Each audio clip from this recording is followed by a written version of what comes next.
since I couldn't find a chapter that suited what I wanted this lecture to be about, consider yourself free of any additional reading other than what I asked you to read for that first lecture.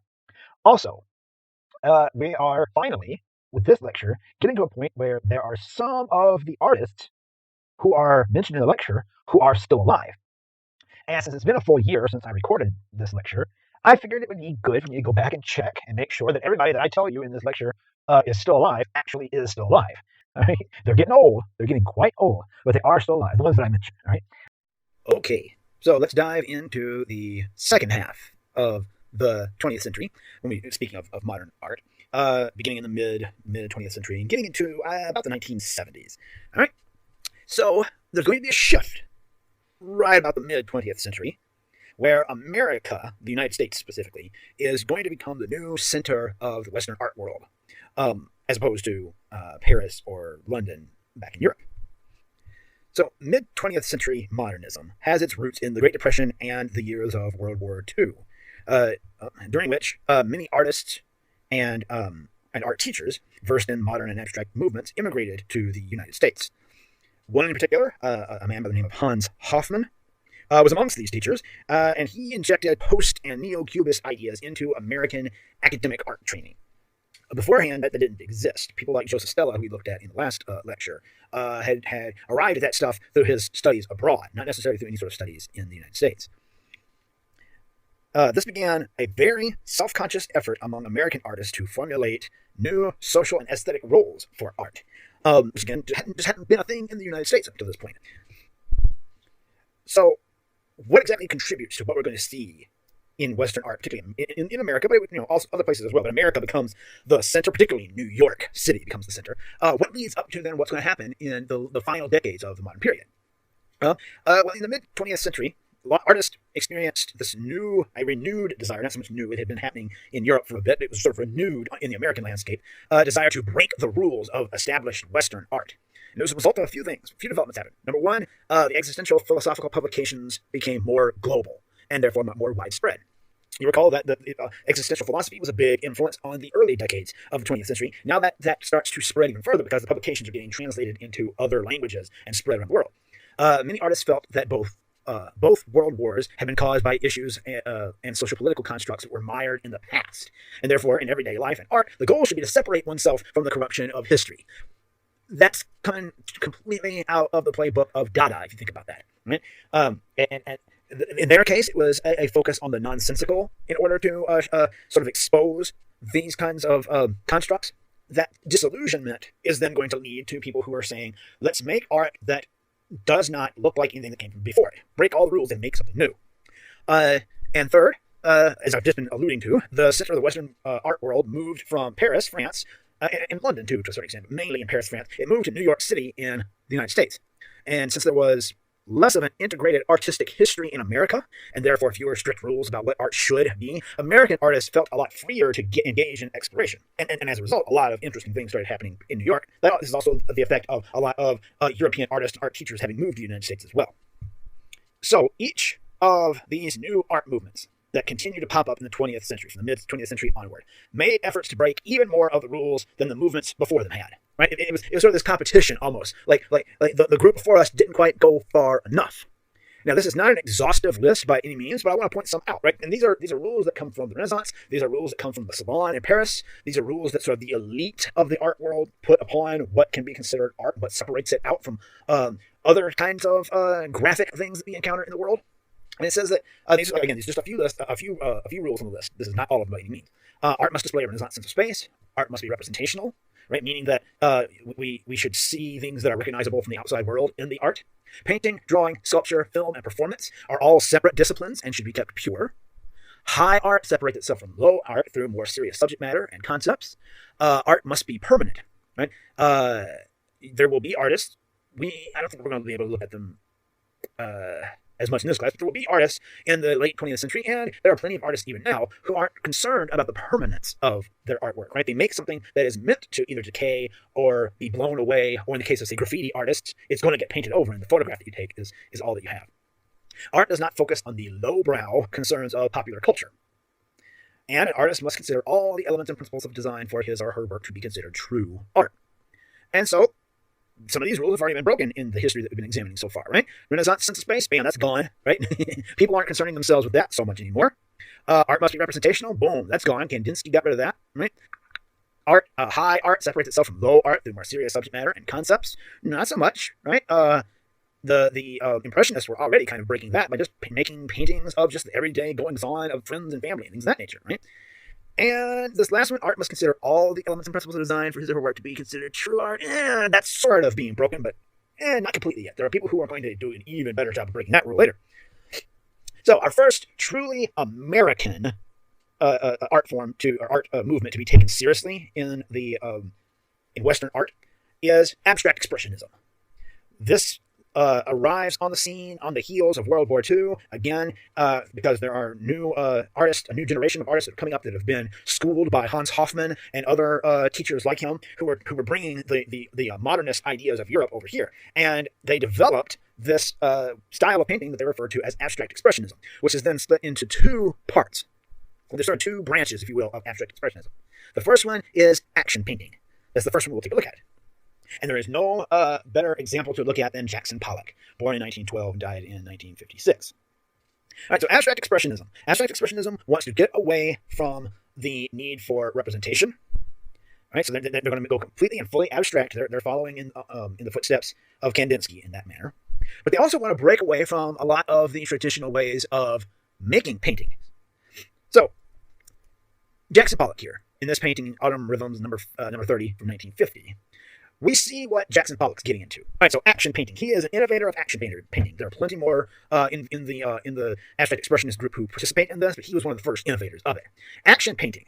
The subject matter of action painting is the color choices for sure, but first and foremost, it is the action, and hence why it's called action painting, of the person who made the painting.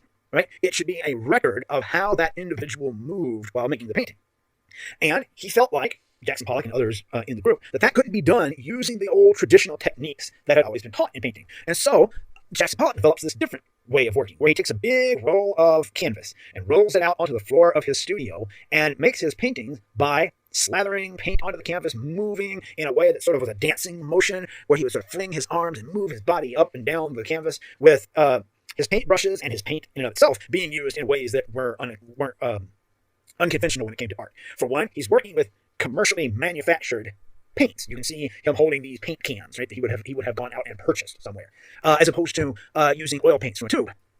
And rather than touching his paintbrushes to the canvas, he's doing a lot of different things. He's dipping the brushes in the bucket and then flinging his arm around so the paint sort of flies off of the brush.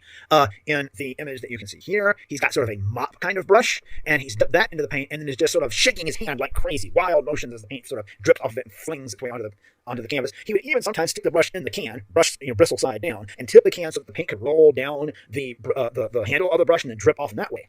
So then again, the result is a painting that lets us see the movement of the artist, gives us a feel of how the artist was activating his body as he made the painting, right? And that's the subject matter, not, I don't know, house, cow, puppy dog, nice green grassy field. The subject matter is the moment in time that this artist spent making that work and the way he moved as he made it. And it completely obliterates a lot of the old hard-held beliefs about what art is supposed to be. Also in the action painting group in abstract expressionism is Lee Krasner, born in 1909, died in 1984.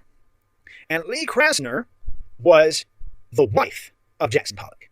You have to understand, Jackson Pollock became very famous and very sought after artist in his lifetime. He had tremendous success once he arrived at this new style of painting.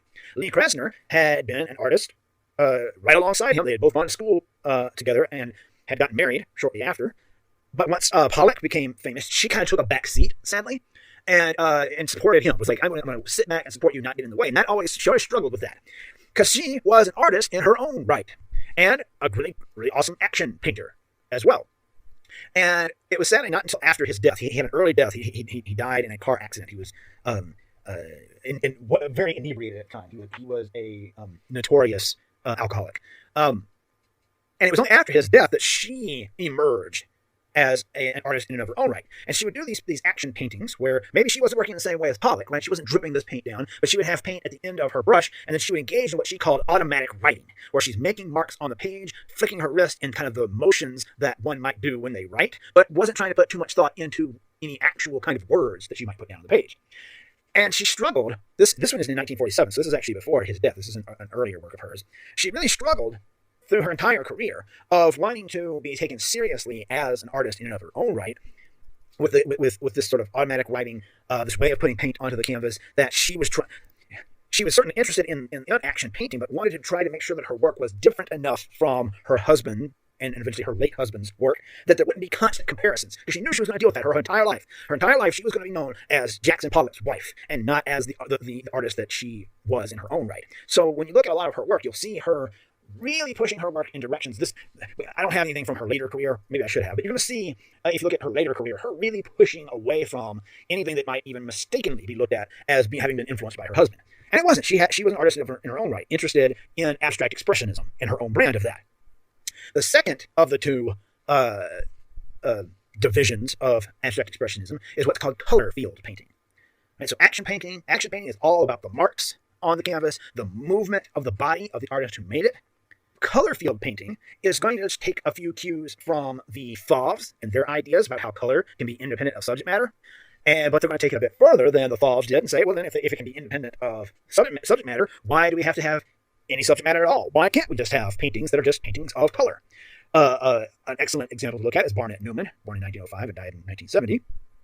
And he would do these extremely large-scale paintings. Unfortunately, if you're watching this on your phone or even on your laptop, you don't get the full sense of just how large this is. Let me go back to the photograph. He's sitting in front of one of these in that photograph, right? That's just how large these things would be. So if we talked about Matisse's Red Studio as being a painting of red, well, that doesn't even compare to how Barnett Newman is giving us a painting of red.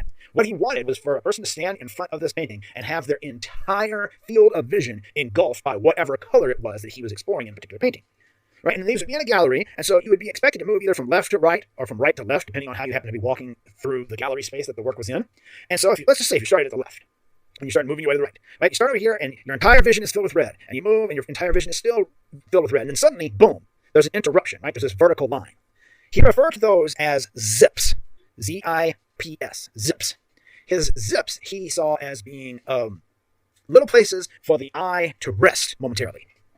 And in the absence of any sort of human figures, they kind of took the place of human figures as well. So after allowing your eyes a moment of rest and respite, you would then move on, again having your eyesight filled with nothing but red, and then boom, another zip.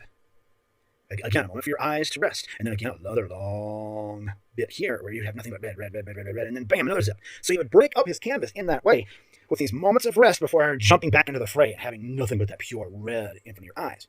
This was meant for emotional purposes, sure, right? There's an emotional value to different colors. A lot of it was just pure formal considerations, just thinking about color and how do I immerse a viewer in nothing but pure color? How do I do that? This was his answer to that question. Another really great example of color field painting then would be Mark Rothko. And Mark Rothko, born in 1903 and died in 1970, his way of working in color field painting has its similarities to Newman's in that when you are confronted with one of his paintings, you are confronted with just pure color. And often, like this one is, with little breaks in the color in places, right? Where an underlying color he may have put on the canvas shows itself through the top layer of paint that he's put down. The interesting difference with Rothko is that this was a late career change for him. He had been a very different painter before this. And when he moves into color field painting, he doesn't have the same aversion to using a paintbrush, or the same aversion that, say, Pollock had, right? In using a paintbrush in its traditional manner. And as a result, when you look at his paintings, they have this very light, feathery touch. And many of his, not this one so much, this one is titled number 61, Rust and Blue, many of them had spiritual, evocative titles. Rothko himself was Jewish, and it's suggested that perhaps a little bit of his Jewish background came into play, and that maybe these were meant to be sort of a spiritual exercise for him as well. That's color field painting. Now, with 20th century modernism trying to push the boundaries, break the rules, break away from the past, and create something new art forms arrived. Because artists were looking for avenues that weren't mired down in a long-standing past, right? Painting has hundreds of years of history behind it, right? Sculpture, also hundreds, if not thousands, of years of history behind it. So many artists start looking for other avenues that don't have that. And one of those that emerges around about this time is installation art. Installation art is when you take a space, it's usually an interior space, but it doesn't have to be. You take a space and you bring into that space objects or what have you that reorganize that space and put the viewer who walks into that space into a certain frame of mind. Right? Installation art. The experience for the viewer is meant to be stepping into a space that has been completely manufactured by the artist and walking around within it. Right? And our artist we'll look at as an example is Yayoi Kusama, born in 1929, and she is still alive. So here we have our first artist that we've looked at in this class who is still alive. And she is a global treasure. It would be very sad to see the day come when she dies. She was a Japanese artist who, in the 50s and 60s, was working in the United States, and eventually left to go back to Japan. She I don't want to say suffers from mental illness. She lives with mental illness, and back in Japan, actually resides on a voluntary basis in a mental health institution.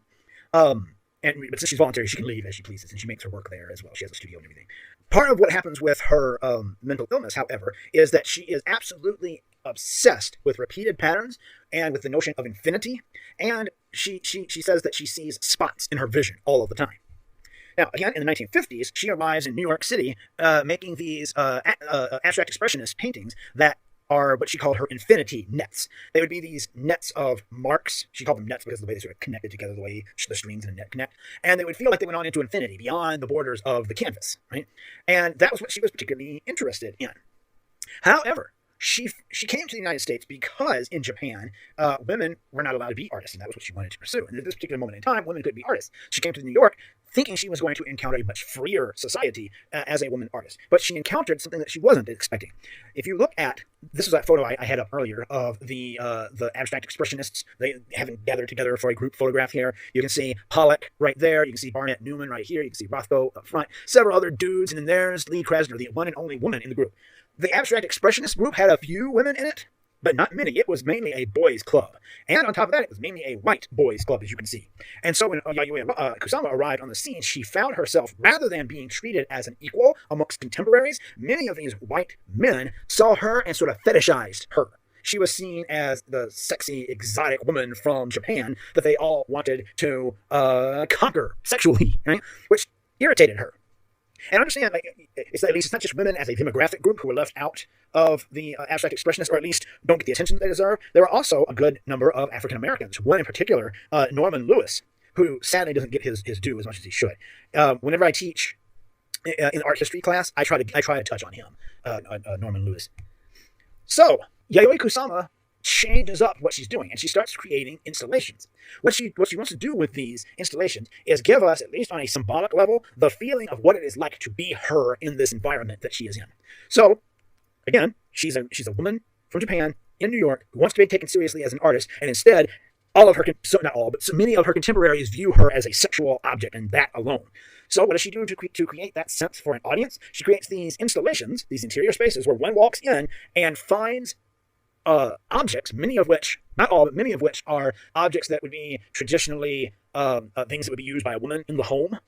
Not all of them, right? Certainly not this boat back here, right? And then she covers them completely and utterly, like it was an infestation, with these giant cloth-stuffed phallic symbols. She's essentially taking all of these objects in the room and covering them in gigantic penises, right? To give you the feeling of what it is like to be her, to walk into a scenario and just find herself surrounded by men who only view her one way. She continued to push this idea in pieces like this, her Infinity Mirror Room from 1965, by also applying to those the spots that she sees in front of her eyes all the time. And when one walks into this Infinity Mirror Room, one is surrounded again by these stuffed phallic symbols, but then the room is also not plastered, but is covered in mirrors on all sides. So when you step in the room, you see these objects going on into forever and see yourself repeated and dwarfed by them over and over again. Again, to give you that feeling of what it was like to be in that scenario. And she would also often bring a performative element to this. Performance art is the next thing that we're going to talk about in a moment. But she would take on the stereotype of what she would say men saw her as, right? Over here, she sort of has dressed herself in sort of Western cowboy gear, but has her eyes, sort of the classic sort of cat eye eyelash thing going on, and knee-high boots, and then is there in the nude. And over here, same kind of thing, right? Trying to make herself sort of look like the pinup girl. She's taking on this role, the stereotypical role, at least aesthetically, to showcase how ridiculous it actually is. And would often have herself photographed in amongst the stuff that she had made, right there inside those different installations that she had made. And I just wanted to show this picture so that you can see that Yayoi Kusama is still alive and still doing well and still making art.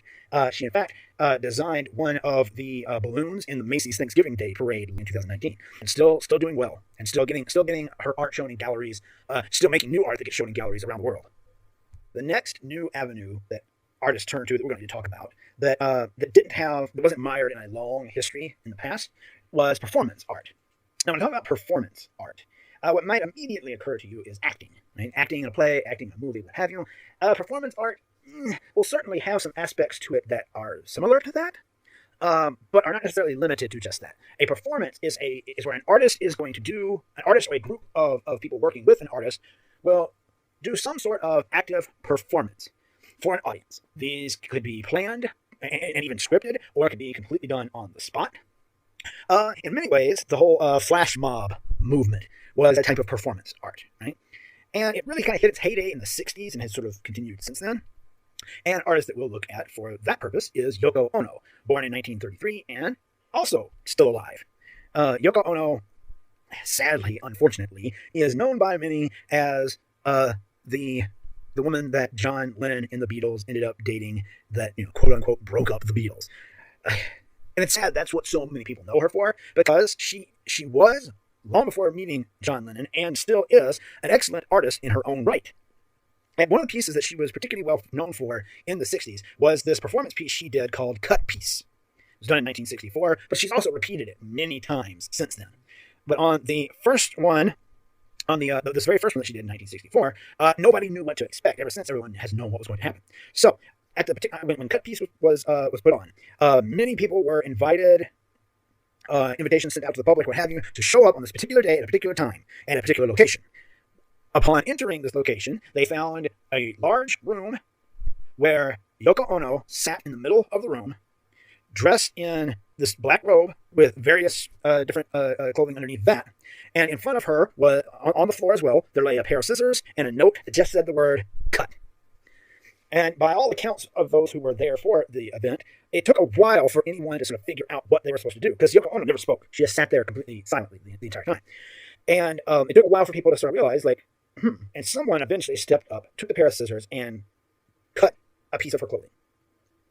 And it was people who were nervous at first, making small cuts, as they realized very slowly that this is actually what they wanted her to do. And then as the night went on, people became more brave and more brazen and started cutting away even more of the clothing, leaving Yoko Ono, again, who never reacted. She stayed quiet the entire time. She wouldn't speak. She just sat there through the entire thing, very exposed by the end of the entire thing, right? And people got very aggressive, very into it as the evening went on. Again, leaving her in this state by the end of it. This is a performance that was meant to showcase a couple of things. Again, similarly to Kusama, Oko is speaking on how it feels to be a woman of Japanese descent living in a Western country. In this case, it's England, not the United States. And the way that she was viewed as this sort of exotic, sexualized creature, as opposed to being taken seriously as an artist. There's a reason I chose these two to demonstrate these two particular art forms, as well as showcase the way that human beings will so quickly put aside decorum and their concern for fellow human beings when they are given the excuse to do so, and how willingly and how with gusto they will choose to do that. So it had a feminist message to it, as well as one about just sort of human nature. And this picture I put up here just to show that Yoko Ono is also still alive and still with us. She is 87 years old and still making art. And just a few years ago, she was in her 80s. She did the cut piece again. In her 80s, people were much more willing to go up and cut because they wanted to participate in this thing, because it is such a famous piece.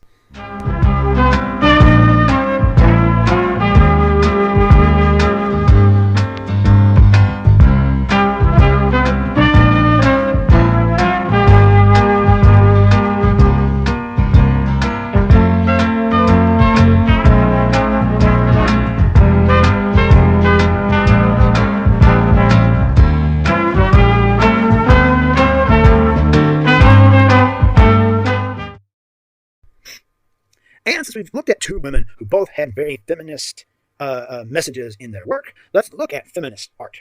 It's a late modern era thing that comes up. So the modern feminism movement began in 1960 with the publication, or 63 rather, with the publication of The Feminine Mystique. In the 1960s and 70s, there were many American and British women artists who chose to answer the call of the feminist movement to specifically make work that would call attention to women's issues. Many artists in what became known as the feminist art movement began to extensively use performance and installation art, right, the two that we just looked at, because neither of them had a long history of male dominance. There were some new trends also that developed within feminist art. So there were things like women artists who began to use their own bodies and the bodies of other women to either showcase the empowerment of women or to expose the historical role that the female body has been relegated to in art. A concept developed around this time as well that historians have labeled the female gaze, which was a deliberate inversion of the tropes of the male gaze. The male gaze is what we've seen many examples of in artwork of the past, where an artist puts the viewer of the art in the position of a heterosexual man looking at a woman, usually as an object and not necessarily as an equal human being. The female gaze is a deliberate inversion of that, where rather than a woman in that place, it's a man in that place, to expose just how ridiculous the male gaze is in the first place. And many of these artists gravitated toward representations of the vagina as a symbol of feminine power. All right, so female gaze can be best seen in the paintings of Sylvia Slay. This is her painting, Paul Rosano Reclining, from 1973. How many examples have we seen of this very thing in paintings in this class from the past, or in the semester before this, English 201, where we would see not a man, but a woman completely splayed out in this very way, usually with the same kind of look, the same kind of come hither look on her face, right? And Slay is trying to expose just how ridiculous that is by changing the gender of the person who's being looked at to usually funny results. This is absolutely meant to be funny. She has gone and chosen the hairiest dude and had to put on display here, and has had him take on all those classic pose, the way of that classic pose that the women are often seen doing. And you'll recall way back, Jean-Auguste Dominique Eng, who was one of the late neoclassical artists that we talked about in France. I brought up this painting, I want to say, in class, and I said I wanted to mainly just bring it up because it would come back again. So this painting, right? All these nude women, all of them there to look exotic and to be looked upon by our male eyes. The women all meant to be sexualized in some way or another. Well, Sylvia Slay took that very scene and reappropriated it by go back. Like she's playing around with this exact same language. She also called hers Turkish bath, but she changed everyone out with men. And again, she seems to have specifically chosen these hairy dudes for this purpose, right? To showcase just how silly and ridiculous it is. That when you change the roles, right? Instead of having a woman in this role, you put a man in this role. That looks silly and ridiculous. And so she says, how do you think that we women have felt for all of these centuries when this is how we've been represented in art for so long? Then there's Carolee Schneemann, born in 1939, and she sadly died just last year. Carolee Schneemann was a feminist artist as well, and is particularly well known for this one piece she did called Interior Scroll from 1975. Again, it was a performance. And this, think about those rules that we listed off that artists are breaking. Performance breaks. It is one of the ways that rule about art being permanent is broken. Because when it comes to a performance or installation for that matter, if you can't be there when either the performance happens or be there when the installation is installed in the particular space, then you don't get the experience that someone actually had by being there. You don't get to have the experience of the artwork other than through photos, maybe a video of the performance, something like that. But it's not the same as if you had been there for that moment. So Carolee Schneemann, again, has this performance where people are invited to attend. And when they attend, she's not out there yet. There's this table that's sitting on a stage, and people are gathering around. She eventually walks in wearing a cloak, underneath which she is wearing a typical 1950s apron. And she begins to read this this manifesto that's called Cezanne, She's a Wonderful Painter, that's all about how women have been treated in art, how women artists themselves have been left out of art history and things of that nature, while she also disrobes and makes marks upon herself in paint. And then she tries to, as she's reading, she'll pause and strike these poses as if she were posing as a model for an artist who's painting her, right? Further showcasing how the role that women have been relegated to in art, that they are to be subjects of art and objects within art, but shouldn't be the artists themselves. And then, prepare yourself for this. if you're a little squeamish, just understand, prepare yourself for what's about to happen next. Because I told you that feminist artists often use the vagina as a symbol of feminine power, right? And because for a couple of reasons. One, the vagina and terms for it, like pussy, are often used as a way of denoting weakness, right? Someone refers to another human being as a pussy if they want to suggest that person is weak, physically, mentally, whatever, weak in some way. So, displaying the vagina in a way that showcases its power was a way of taking that back. As well as, even to this day, right? It's 2020. And even now, when it comes to imagery, whether it be photographs, paintings, sculpture, movies, music videos, TV, what have you, the vagina is this thing that's treated as something that needs to be hidden away, right, and not shown. I mean, look, a man in a movie can have his penis out for view, and the worst it will do for that movie is get it an R rating. But if the vagina is shown even in just the quickest blink of an eye in a film, that film is NC-17 or maybe even goes so far as to be X-rated, right? So again, it's also trying to strip away that taboo. So when she got to the end of this performance, it was revealed that before going out, she had a poem that was also addressing these ideas of women's place in art, written on a really long scroll. You might again note the title, Interior Scroll. It was a really long scroll of paper, only a couple inches wide, but really long, that she wrote this poem on and then rolled it up and had inserted it into herself like one might insert a tampon. And then, upon finishing the performance, she reached inside and started to unfurl that scroll, reading the poem as she pulled it out, right? Now, again, I mentioned if you're squeamish, it is what it is. Understand that what Schneemann is trying to do here, she's trying to showcase all those things we just talked about when it comes to women's bodies and how women's bodies are, the arguments that people make even now about how women's bodies are subject to forces that are beyond their control, like they are not the ones that get to be in control of their bodies, that argument is not a new one. And Caroline Schneemann is making it here. She's specifically making it when it comes to art, right? That in art, women are supposed to be subjects. They're supposed to be these sexualized objects. They shouldn't be the ones who are making the art. If they do make art, they're constantly compared to their male counterparts. And look, it's rare that anyone says that ever refers to a man as a male artist, but plenty of people refer to a woman as a female artist, right? It's something that she is clearly upset about and wants to expose, and she's done it in a very shocking way through performance. Another feminist artist, Judy Chicago, who was born Judith Sylvia Cohen, born in 1939, and she's still alive. And she is particularly well known for this one piece that she did in 1979 called The Dinner Party. This is an installation in which she has tried to imagine a big dinner party set up on these three tables that are shaped like a triangle. Already, that triangle is hinting at the area where a woman's legs meet, right? The vagina and that entire area is a symbol of power for the feminist artists in the 70s in particular. And so she's set up this dinner party for all of the women that she has tremendous respect for, both real and mythological and fictional, for them to all come and eat at the table and be recognized for just what awesome, badass women that they are. So each of the places, you'll see, has a plate, fork and knife, and a goblet, and a place setting that will have the name of the woman listed here. If you get a better look here. There are also some names of other, like, sort of runner-up women, if you will, written all over the floor. So a plate, a chalice, and understand a chalice has been for so long a symbol of the womb. A chalice is, and a plate, and then a place setting that has the name of the woman, the fertile goddess Ishtar, Kali. We're in mythological territory here. Then each plate has been decorated with an image. I mean, look, you can see it. It's meant to be a vagina. But in each case, she decorated the plate, with a depiction of the vagina that was meant to look like it could have come from the time period in which that woman would have lived or would have been worshipped in the case of a mythological figure. So you get things like Virginia Woolf over here with a very Art Nouveau style plate that with its imagery of the vagina.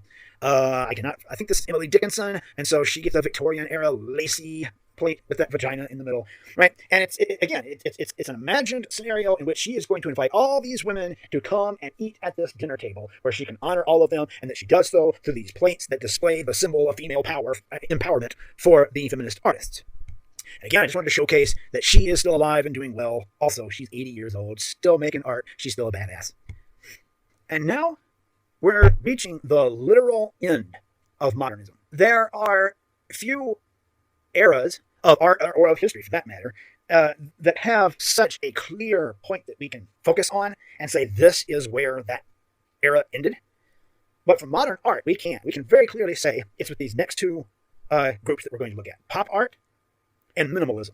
Once these two do what they do, a new generation of artists is going to come up and say, well, you left us nothing else to do.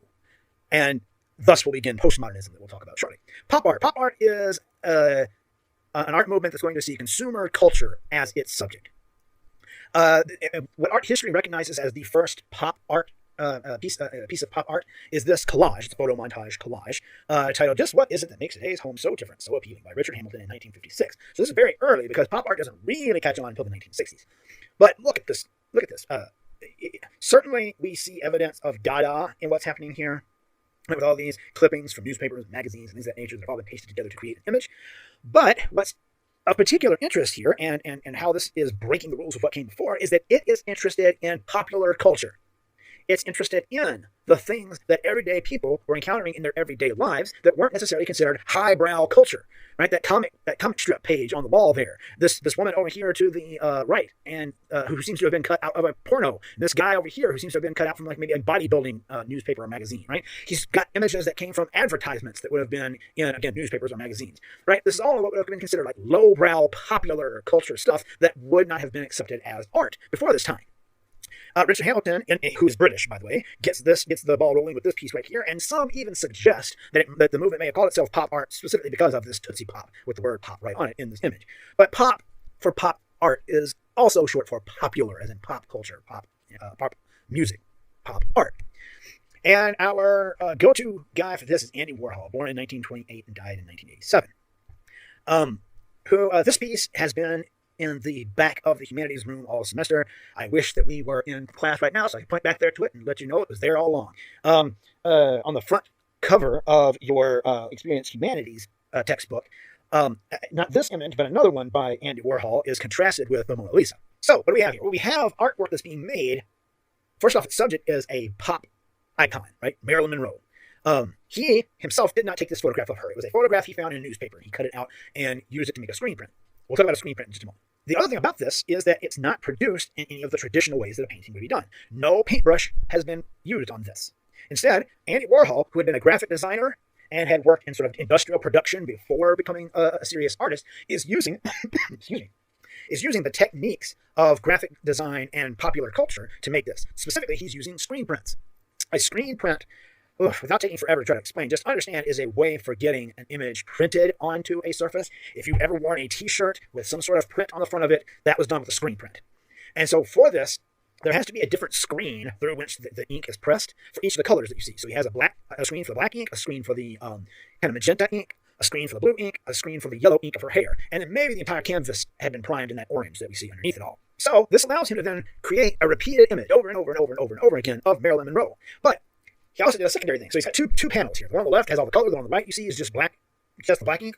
Because what he would do is he would make the black print on one side, the side that's got the color, and then he would come over here to the right side image and clean his screen. He would use it. He would put the screen down and do a swipe to get the ink off of it and clean it off before using it again over here on the left side image. And that side then really shows the degradation of the screen with each use that he did of it. A screen print really only lasts so long before it starts to degrade. And so this ends up making a statement about how Marilyn Monroe, right, in American popular culture is a product. She's a mass-produced product. Boom, boom, boom, boom. Here's a Marilyn Monroe for you, Marilyn Monroe for you, Marilyn Monroe for you. But again, with each copy, it degrades. Does that perhaps suggest, is he pointing out how her beauty will fade? What have you? Just whatever his purposes are here, right? The subject matter is popular culture, the stuff that Americans and the British and whomever else in the Western world participate in sort of their daily lives that has traditionally been separated out from what is considered high art, right?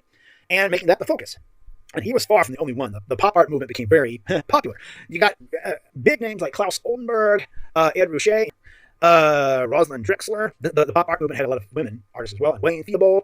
So yeah, we didn't even go about that. So pop art.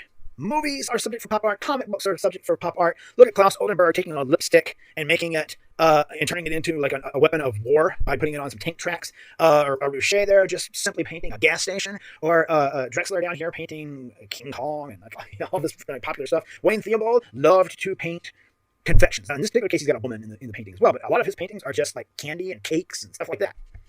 Then minimalism comes along. And minimalism is really finally the ism that breaks modernism, that breaks modern art. Because they are going to really and truly get rid of the last of the rules that remain. Minimalism is art stripped down to only formal concerns and material. With stuff like Donald Judd's stacked pieces.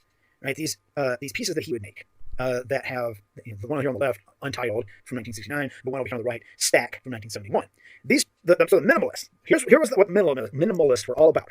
They were trying to figure out just how much can you strip away from what art is supposed to be until you're left with the bare minimum that you have to have in order for it to still be considered art. And when they did that, they came down to just formal concerns and the material that the art has to be made out of. Formal concerns are things like color, line, shape, stuff like that, right? The very basics of what you need in order to make art. And the minimalist said, that's it. We just need that. We need formal concerns, and we need the materials that we're going to make things out of.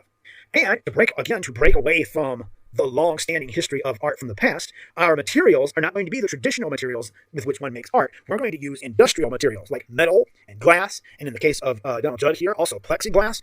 And you see these pieces of his. He did a lot of these, where he essentially just built a box. The exterior of the box is some sort of industrial metal, sometimes painted, again in a very industrial manner, and then pieces of plexiglass that are installed inside each box, sometimes colored and sometimes not.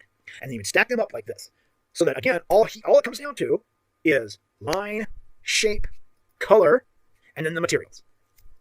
And to think too much beyond that, right, to try to come up with any symbolism to sort of put onto the work, Judd would most likely have discouraged you from that, because the whole point is to just have the bare minimum of what you need in order to have art, and nothing more. And boy, did Dan Flavin really take that to the extreme. Here's Dan Flavin's diagonal of May 25th, 1963, that he made, surprisingly enough, in 1963. And his material for a lot of his work around about this time was fluorescent light bulbs. They were a fairly newish thing at the time. They were an industrial material. And here he is taking a fluorescent light bulb, putting it at about a 45-degree angle, installing it kind of near the bottom of the wall, near the floor, and that's it. Bam. All you have is formal concern, right? A diagonal line, boom. You have color, in this case, the white of that glowing light, and you have material. The glass, the metal, the gases that are inside the bulb, the material, and that is it. So I want you to keep Dan. There's a reason I chose Dan Flavin's diagonal here for the final slide, and that's because I want you to think about what the new generation of artists is thinking. The new generation who comes up after there have been all these decades of artists saying, and now the teachers in the academies as well, that you need to break the rules and make something new. What rules has Dan Flavin left us to break? What else can we break when Dan Flavin is putting that right there out for us? Just hold that in your head as we get to post-impressionism.